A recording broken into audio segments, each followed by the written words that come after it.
చూడండి, వాక్యంలోనికి వెళ్దాం. ఆదికాండము 18వ అధ్యాయము 10వ వాక్యం. అందుకాయన, మీదటికి ఈ కాలమున నీ యొద్దకు నిశ్చయముగా మరలా వచ్చెదను. ఈ మాటను బట్టి మనం మాట్లాడుకుంటే, అబ్రహాము ఒక రోజున తన గుడారపు వాకిట నిలవబడి ఎవరో వస్తున్నారు అన్నట్లుగా చూస్తూ ఉన్నాడు. నిజానికి తన కన్నులెత్తి చూడగానే ముగ్గురు మనుషులు అబ్రహాముకి కనిపించాడు. ముగ్గురు మనుషులు నిదానించి చూస్తే అందులో ఒకరు దేవునిగా గుర్తించాడు. అరే, దేవుడు వస్తూ ఉన్నాడు నా దగ్గరికి అని గబగబా ఎదురెళ్ళి, అయ్యా రండి అని కాళ్ళకు నీళ్ళు ఇచ్చాడు. అంతేకాదు, గబగబా వెళ్ళి పనివానికి చెప్పి ఆహారం అది సిద్ధం చెయ్యి, రెడీ చెయ్యి అని చెప్పగానే ఆహారం అది రెడీ చేశాడు. ఆ ఆహారం పట్టుకొస్తే అబ్రహాము దగ్గరే ఉండి వడ్డించాడు దేవునికి. దేవుడు ఆ ఆహారం తిన్నారు. తిన్న తర్వాత కొంతసేపు విశ్రాంతి తీసుకున్న తర్వాత దేవుడు వెళ్ళిపోతూ అన్నారు కదా, అబ్రహామా, మీదటికి ఈ కాలమున నీ యొద్దకు నేను మరలా తిరిగి వస్తాను. నీకు నేను వాగ్దానం ఇచ్చినట్లుగా నీకు అబ్బాయిని నేను ఇస్తాను అని చెప్పారు దేవుడు. ఈ మాట అబ్రహాము విన్నాడు, విని నమ్మాడు. కానీ అబ్రహాము వెనక భాగంలో ఉన్న సారమ్మ మట్టుకి విన్నది, ఈ మాట విని నమ్మలేదు, నవ్వుకున్నది. తనలో తను నవ్వుకున్నది. వెంటనే దేవుడు అన్నారు కదా, సారా, ఎందుకు నవ్వేవు నువ్వు?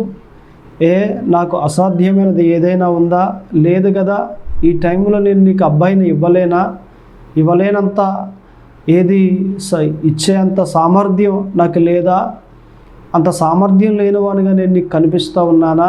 నాకు అంతా సాధ్యమే కదా, ఏదైనా చేయగలుగుతాను నేను అని ఇలాగున ఇట్టి మాదిరి సారమ్మకు కూడా కొన్ని మాటలు చెప్పి, దేవుడు ఓకే, మీదటికి ఈ సంవత్సరాలు మీ దగ్గరికి నేను మరలా వస్తాను, నేను మీకు వాగ్దానం ఇచ్చినట్లుగా అబ్బాయిని ఇస్తాను అని చెప్పి అబ్రహాముతో సారమ్మతో చెప్పి అక్కడ నుండి బయటికి దేవుడు వెళ్ళిపోయారు. ఇప్పుడు మనం మాట్లాడుకునే మాట ఏ మాట అనంటే, దేవుడు వస్తాను, వచ్చే సంవత్సరము దేవుడు వస్తాను అని చెప్పడానికి వచ్చి అబ్రహాముకు చెప్పారు కదా. అంటే దేవుడు వస్తాను అని చెప్పిన మాటను బట్టి దేవుడు వస్తే మన జీవితాలు ఎలాగుంటాయి అనేది ఈరోజు మనం మాట్లాడుకోవచ్చు. దేవుడు మన జీవితంలోనికి వస్తే ఎలా ఉంటాం? ఇందులో మొదటి మాట మనం చూసినట్లయితే యోబు గ్రంథములో 36వ అధ్యాయము 16వ వాక్యంలో మనకు కనిపిస్తూ ఉంది కదా, అంతియే కాక బాధలో నుండి ఆయన నన్ను తప్పించును, ఇరుకు లేని విశాల స్థలమునకు నిన్ను తోడుకుని పోవును. చూడండి, ఈ మాట ప్రకారంగా మనము మాట్లాడుకుంటే ఇరుకు నుండి విశాలమైన స్థలానికి తీసుకుని పోతాడట దేవుడు. వాగ్దానం అయితే పొందుకున్నాం, కానీ ఎక్కడ ఉండిపోయాం? ఇరుకులో ఉండిపోయాం. ఎక్కడ ఏ ఇరుకు? ఇప్పుడు ఇల్లు ఉందనుకోండి, ఒకటే గది ఉంటుంది, ఒకటే కిచెన్ ఉంటుంది, ఒకటే ఇక అన్నీ కూడా ఒకటే గది. ఆ గదిలోనే బట్టలు మార్చుకున్నా, ఆ గదిలోనే నిద్రపోయినా, ఆ గదిలోనే తిన్నా, ఆ గదిలోనే ఇక అన్నీ కూడా ఆల్మోస్ట్ అన్నీ కూడా ఆ గదిలోనే. చాలా ఇరుకు. పొర్రపాటున ఏదైనా ఒక వస్తువు కొనుక్కున్నాం అనుకోండి, ఎక్కడెట్టుకోవాలి, ఈ వస్తువు ఎక్కడెట్టాలి ఈ గదిలో అన్నట్లుగా మన తలాంపులు కలుగుతూ ఉంటాయి. మనకు అటువంటి ఆలోచనలు వస్తూ ఉంటాయి. నిజమే, ఈరోజు ఇరుకులో ఉన్నాం. వాగ్దానం అయితే దేవుడు ఇచ్చాడు కదా, ఆ వాగ్దానాన్ని నెరవేర్చినప్పుడు నీ ఇరుకు నుండి విశాలమైన స్థలానికి దేవుడు తోడుకుని వస్తాడు. దేవుడు నీ దగ్గరికి వచ్చినప్పుడు, దేవుడు నీ వాగ్దాన్ని నెరవేర్చినప్పుడు మొదటిగా నీకు వచ్చే ఆశీర్వాదం ఏంటి అనంటే, ఇరుకు నుండి విశాలమైన స్థలానికి నీవు తేబడతావు. ఒక మంచి ఇంటిని దేవుడు నీకు ఇస్తాడు. ఇల్లే కాదు, అది ఏదైనా కానీ, ఒక వ్యాపారం కానివ్వండి, ఒక వ్యవసాయం కానివ్వండి, ఒక ఉద్యోగం కానివ్వండి, అది ఏదైనా కానీ, నీది ఏదైనా, నువ్వు చేస్తున్న ప్రతి వర్క్ కూడా ఏదైనా కానివ్వండి, ఇరుకుగా ఉన్నావా, కరువులో ఉన్నావా, ఇబ్బందుల్లో ఉన్నావా, దేవుడు నిన్ను జ్ఞాపకం చేసుకుని సమృద్ధికరమైన జీవితంలోనికి ఆయన తీసుకుని వస్తాడు. ఇది తొలిగా మాట్లాడుతున్న మాట, మొదటిగా మాట్లాడుతున్న మాట.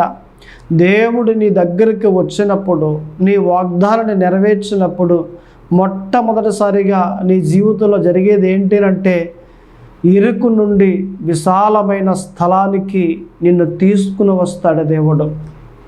అదే మాట మనకి ఎక్కడ కనిపిస్తుంది అని అంటే, కీర్తన గ్రంథములో 18వ అధ్యాయములో 19వ వాక్యంలో మనకు కనిపిస్తుంది.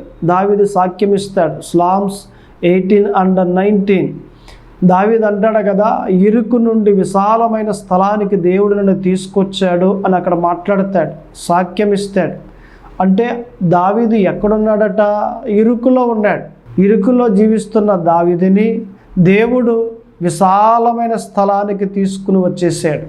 వచ్చేసిన తర్వాత ఈ దావీదు అంటాడు కదా, సాక్ష్యం ఇస్తూ, నా దేవుడు ఎంత గొప్ప దేవుడు, ఎంత ఉన్నతమైన వాడు, ఇదిగో నా దగ్గరకు వచ్చి నా జీవితంలో ఇరుకు నుండి విశాలమైన స్థలానికి తీసుకుని వచ్చేసాడు, నా జీవితంలో ఉన్న ఆ ఇరుకును తొలగించేసాడు దేవుడు అని దావీదు అక్కడ సాక్ష్యం చెప్తున్నట్లుగా మనకి కనిపిస్తూ ఉంది. నిజమే కదా, మీరు ఎందులో బందీ అయిపోయారు? ఇరుకు అనే ఆ వర్డ్, ఆ పదంలో మీరు బందీ అయిపోయారా? మీ ఇల్లు ఇరుకుగా ఉందా? మీ స్థలం ఇరుకుగా ఉందా? లేదా మీ ఉద్యోగం కానివ్వండి, వ్యవసాయం కానివ్వండి, లేదా ఏదైనా మీరు చేస్తున్న ఒక వర్క్ కానివ్వండి, అది ఇరుకుగా ఇబ్బంది పడుతూ ఉన్నారా?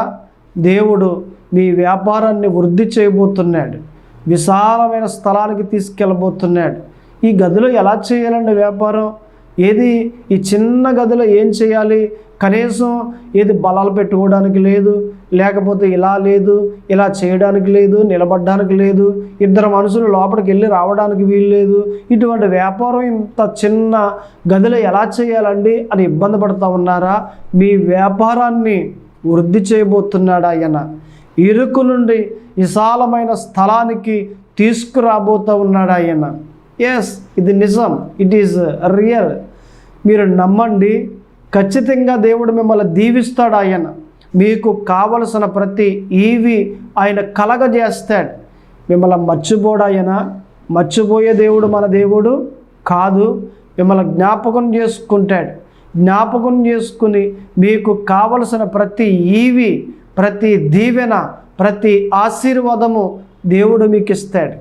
ఆయన మీకు ఇచ్చినప్పుడు మీరే దావీదు వలె నిలబడి సాక్ష్యం ఇస్తారు, నా దేవుడు ఇలాగున దీవించాడు, ఇలాగున ఆశీర్వదించాడు, ఇలాగున సహాయం చేశాడు, ఇలాగున నిలవబెట్టాడు అని మీరే దేవునికి సాక్షిగా నిలబడి సాక్ష్యం ఇస్తారు.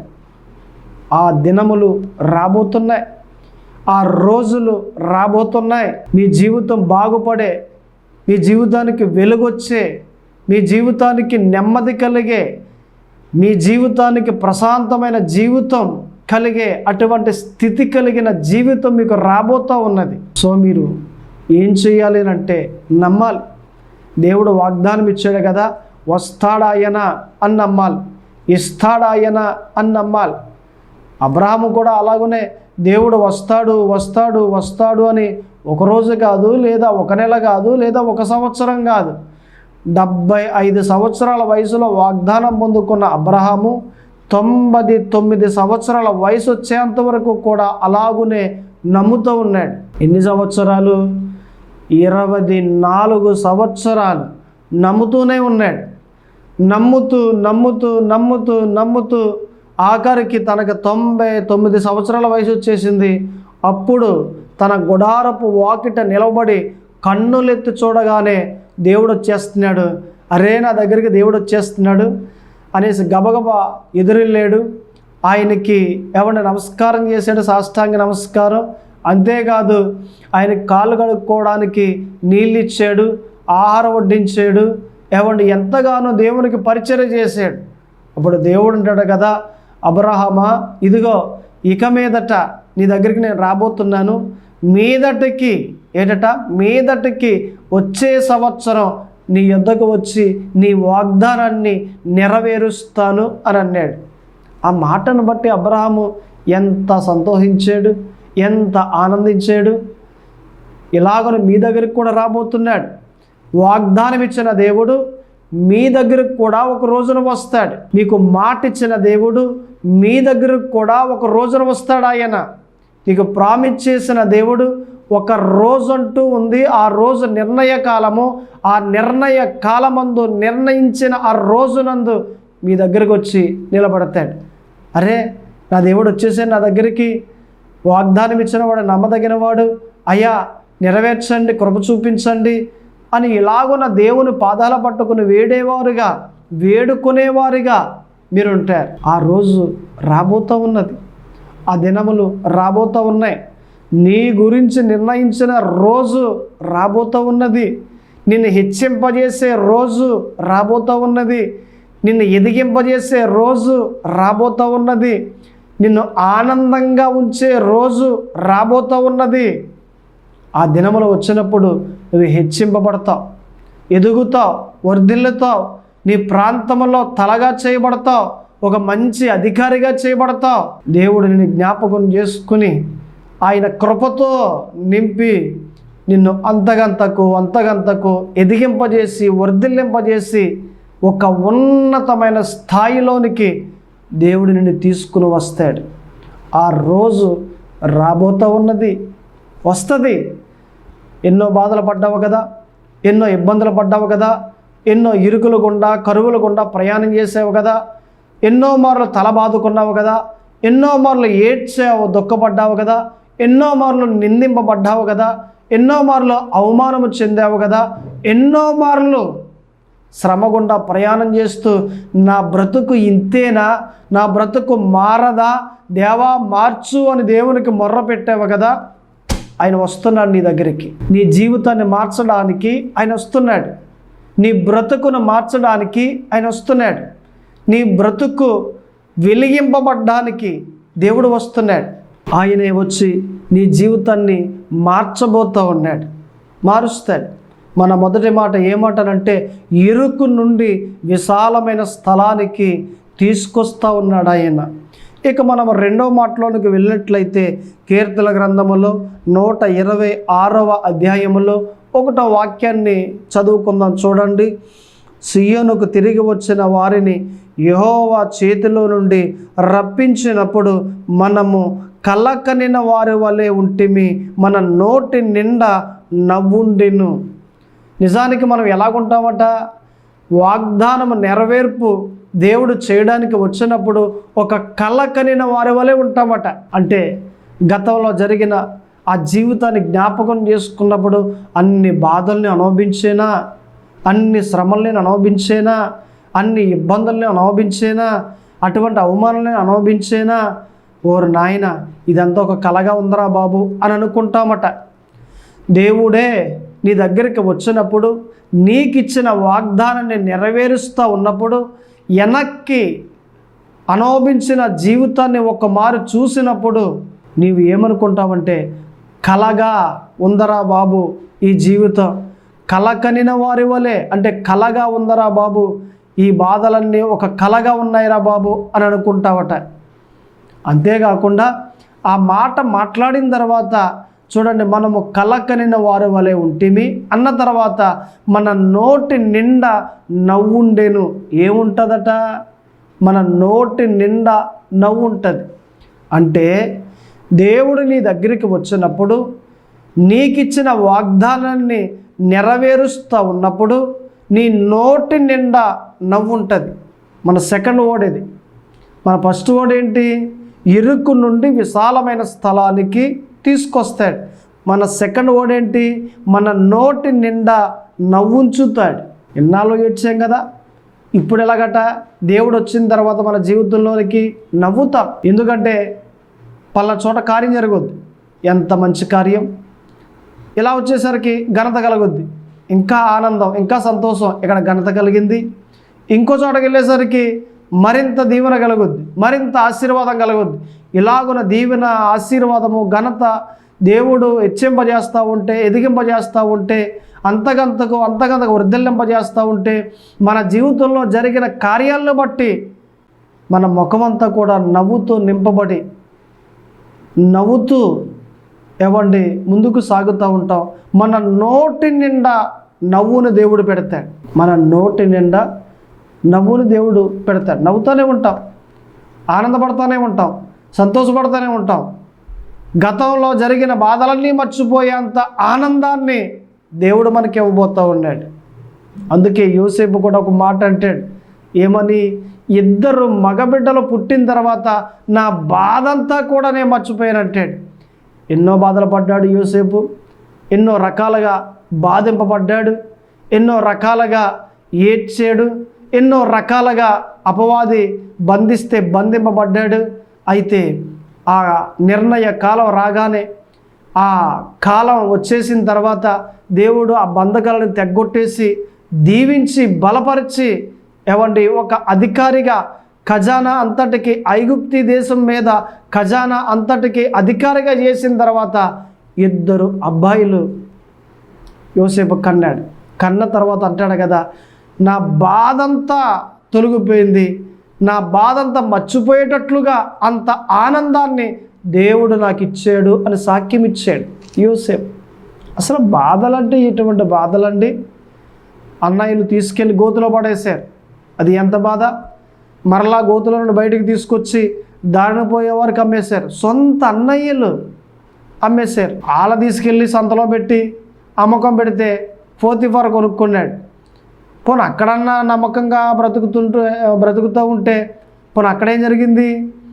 పోతిఫర్ భార్య పాపం చేద్దాం రా అంటే, నేను రాను, యెహోవాకు విరోధమైన కార్యాన్ని నేను చేయను అని అన్నాడు. అలాగా అనేసి తన బట్టలో తానే చించేసుకుని యోసేపు ఇలాంటి పని చేశాడు అనేసి తన భర్తకు చెప్పగానే జైల్లో వేయించేసాడు. అది బాధే. 1 సంవత్సరం కాదు, 2 సంవత్సరాల పాటు యోసేపు ఆ జైల్లో ఉన్నాడు. అప్పుడు దేవుడు జ్ఞాపకం చేసుకున్నాడు. ఐగుప్తి దేశానికి తేబడ్డాడు. ఐగుప్తి దేశానికి తేబడి ఖజానా అంతటికి రాజుగా, ఖజానా అంతటికి అధికారిగా చేయబడ్డాడు.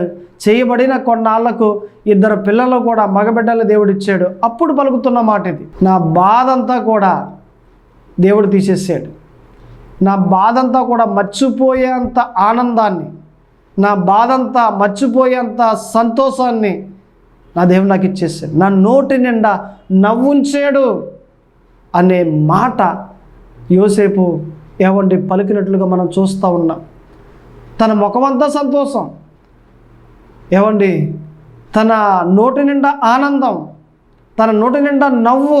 ఇప్పుడు నేనంటాను, దేవుడు మీ వాగ్దానం నెరవేర్చినప్పుడు మీ నోటి నిండా కూడా నవ్వును పెడతాడు. మీరు ఆనందంగా ఉంటారు, మీ ముఖమంతా వెలుగుతూ ఉంటుంది, మీ ముఖమంతా సంతోషంగా ఉంటుంది, మీ నోటి నిండా నవ్వు ఉంటుంది. మీరు అప్పుడు సాక్ష్యం ఇస్తారు, నన్ను దేవుడు జ్ఞాపకం చేసుకున్నాడు, మర్చిపోలేదు, నా దేవుడు గొప్ప దేవుడు అని సాక్ష్యం ఇస్తారు మీరు. అటువంటి సాక్ష్యం ఇచ్చేటట్లుగా దేవుడు చేయబోతున్నాడు. అలా చేసినప్పుడు మీరు ఎంతగానో ఆనందిస్తారు. ఇంకా మనకి మాటలు కనిపిస్తాయి ఎక్కడంటే యోహాను సువార్తలో 16:20లో కనిపిస్తుంది. దీని నిమిత్తంలో మాట, మీ దుఃఖాన్ని దేవుడు కొట్టేసి మీకు ఆనందాన్ని, సంతోషాన్ని కలగజేయబోతున్నాడు అనే మాట. ఇలాగనే మనం 3వ మాటలో కూడా వెళ్ళినట్లయితే, దేవుడు వాగ్దానం నెరవేర్చినప్పుడు, దేవుడు మన జీవితంలోనికి వచ్చినప్పుడు మనం ఎలా ఉంటాము అనంటే భాగ్యవంతులుగా ఉంటాం. 1, ఇరుకు నుండి విశాలమైన స్థలానికి తేబడతాం. 2, మన నోటి నిండా నవ్వుంచుతాడు. 3, మన సామర్థ్యాన్ని పెంచి భాగ్యవంతులుగా చేస్తాడు. ఈ మాట మనకు ఎక్కడ కనిపిస్తుంది? ద్వితీయోపదేశ కాండములో 8:18లో కనిపిస్తుంది. డిట్యోనమీ చాప్టర్ 8 and 18, మీరు భాగ్యము సంపాదించుకున్నటకై మీకు సామర్థ్యము కలగచేయువాడు ఆయనే. అంటే మనల్ని దేవుడు ఎలా చేయబోతూ ఉన్నాడట? భాగ్యవంతులుగా చేయబోతూ ఉన్నాడు. మన సామర్థ్యాన్ని పెంచి మనందరినీ కూడా భాగ్యవంతులుగా చేయబోతూ ఉన్నాడు. సో నేను చెప్పే మాట ఏమంటానంటే, దేవుడు మన జీవితంలోకి వచ్చినప్పుడు మనం ఎలాగవుతామట? భాగ్యవంతులం అవుతాం. ఎన్నో కార్యాలు, 1 కాదు 2 కాదు, ఎన్నో కార్యాలు. ఆయన చేసే కార్యములన్నీ కూడా కన్నులారా చూస్తాం మనం, కన్నులారా. యేసు ప్రభువారు శరీరధారిగా ఉన్నప్పుడు ఎన్ని కార్యాలు చేశారు, కళ్ళు లేని వారికి కళ్ళు ఇచ్చారు, కాళ్ళు లేని వారికి కాళ్ళు ఇచ్చారు, దెయ్యాలు పట్టిన వారిని విడిపించారు, కుష్టి వ్యాధి కలిగి ఉన్న వారిని బాగు చేశారు. ఇలాగన యేసు క్రీస్తు వారు ఎన్నో కార్యములు చేశారు. అలాగనే మన జీవితంలో కూడా ఎన్నో అనుభవాలు గుండా ప్రయాణం చేసాం, ఆశ్చర్య కార్యములు పొందుకున్నాం, అద్భుత కార్యములు పొందుకున్నాం, ఎన్నో కార్యములు మనం కూడా రుచి చూసాం. ఈరోజు నీ జీవితంలో వాగ్దానం అనే కార్యాన్ని కూడా దేవుడు చేయబోతూ ఉన్నాడు. ఆ కార్యం జరిగినప్పుడు నీ నోటి నిండా నవ్వుంటుంది, ఇరుకు నుండి విశాలమైన స్థలానికి తేబడతావు. అంతేకాదు క్రమంగా ఎదుగుతూ భాగ్యవంతురాలువు భాగ్యవంతుడువు అయిపోతావు. మీరు నమ్మండి, ఇది అబద్ధం కాదు.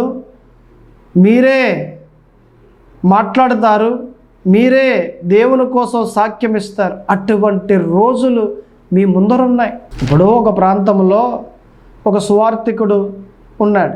ఆయన అడవి ప్రాంతానికి వెళ్ళి వాక్యాన్ని బోధిస్తూ ఉన్నాడు. గట్టిగా ఒక 10-20 మంది కూర్చుని ఉన్నారు. ఈయన ఒక రాయి మీద కూర్చుని వాక్యాన్ని బోధిస్తున్నాడు. అలాగున వాక్యాన్ని బోధిస్తూ ఉంటే యేసు ప్రభు గురించి ఈ జనాలకి వెనక భాగంలో ఒక స్త్రీ కూర్చుని ఉంది. ఆమె తన పాపకు 12 సంవత్సరాల అమ్మాయికి అన్నం తినిపిస్తూ ఉండి ఈ వాక్యాన్ని వింటూ ఉంటే యేసుక్రీస్తు నిజమైన దేవుడు అని ఇలా చెప్తూ ఉంటే ఆమె లేచి అంటది కదా, దేవుడే లేడు, అసలు దేవుడే లేడు అన్నాను. ఎందుకంటే తన పాపకు నోరు లేదు. నోరు లేకపోవడం చేత తన పాప మరి ఎక్కువగా బాధింపబడి తన పాపను బట్టి దేవుడే లేడు అని ఇలా చెప్తూ ఉంటే ఇక చూడండి, వీళ్ళంతా కూడా ఏంటి ఇలాగా మాట్లాడుతుంది, వాక్యం వినకుండా ఇలా గత్తర చేస్తుంది అని అనుకున్నారు. అయినా కూడా దాన్ని తగ్గించుకుని పాస్టర్ గారు వాక్యాన్ని బోధించుకుంటూ వెళ్ళిపోతూ ఉంటే మరలా ఒక పావుగంట పోయిన తర్వాత దేవుడు లేడని చెప్పాను కదా, మరలా చెప్తా పెట్టి దేవుడు లేడు అని అంది. అయినా పట్టించుకోకుండా ఈ పాస్టర్ గారు చెప్పుకుంటూ వెళ్తూ ఉన్నారు. ఇంకొక పావుగంట పోయిన తర్వాత లేడని చెప్పానా, లేడు అని గబగబా వచ్చేసి పాస్టర్ గారు కాలర పట్టేసుకుని ఇక చూడండి కొట్టడానికి ఎలా చేయెత్తేసింది. ఈలోగా తన పాప అమ్మ పాస్టర్ గారిని కొట్టద్దు అని అంది. వెంటనే కాలర్ వదిలేసి కాళ్ళు పట్టుకుని అయ్యా నన్ను క్షమించండి అని అంది.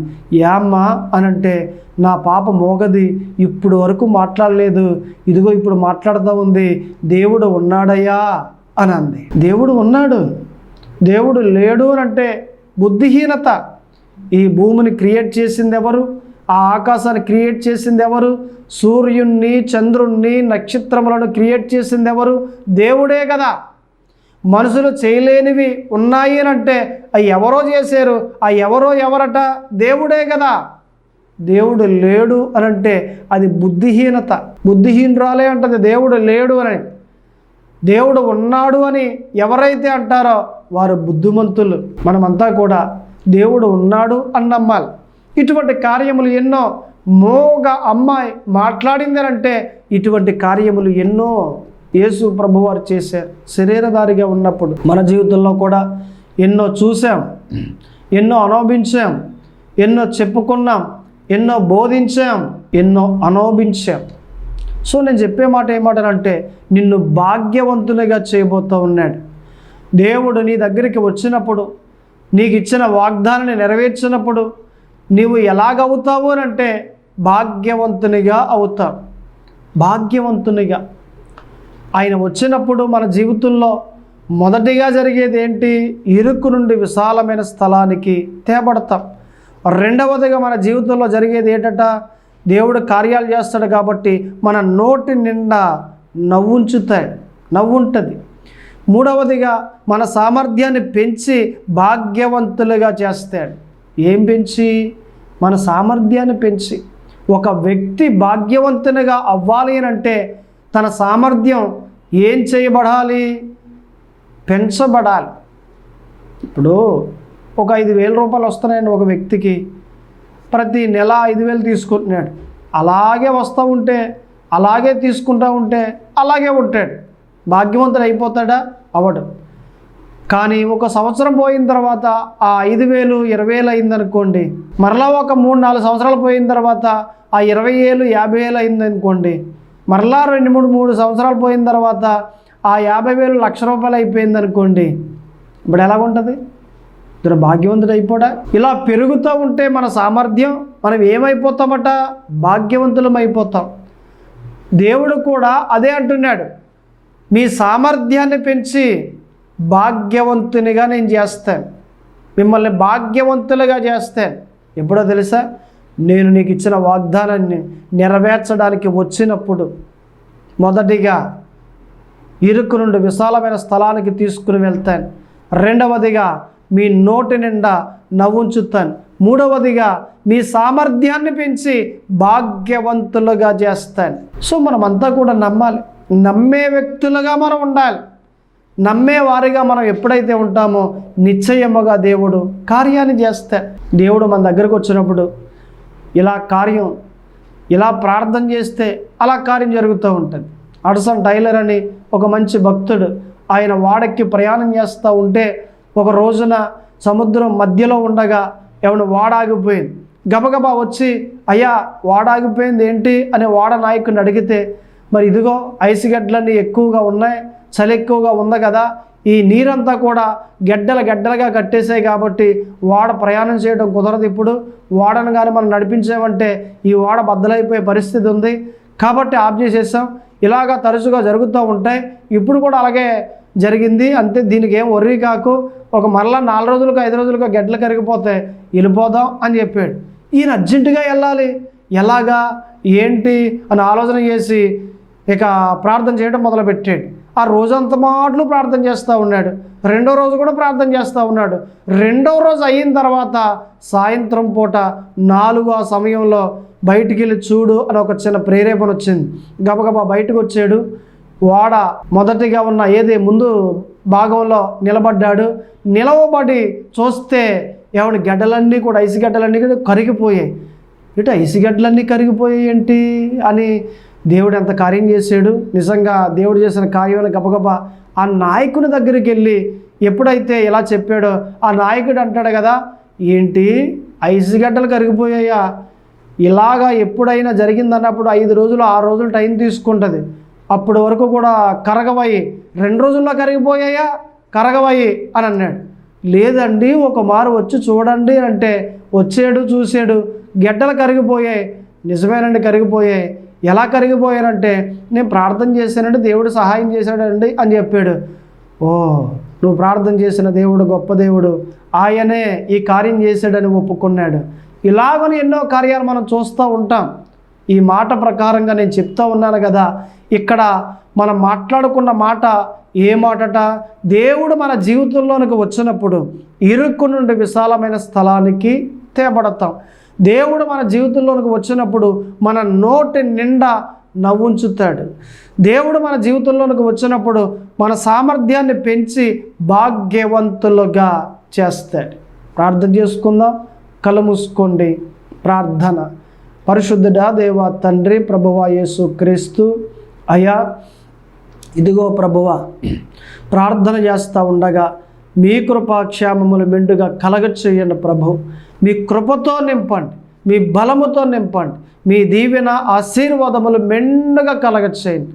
ఎందరైతే విన్నారో వారందరిని జ్ఞాపకం చేసుకోండి ప్రభువా, వారందరిని దీవించండి. ఇదిగో మీరు చెప్పిన వాక్యాన్ని మనసులో పెట్టుకుని వాక్య ప్రకారంగా నడవడానికి కృప చూపించమని ప్రార్థన చేస్తూ ఉన్నాను. ఈ కొద్ది ప్రార్థన ఆలకింప చేయమని యేసు క్రీస్తు నామమున అడుగుచున్నాను తండ్రి, ఆమేన్.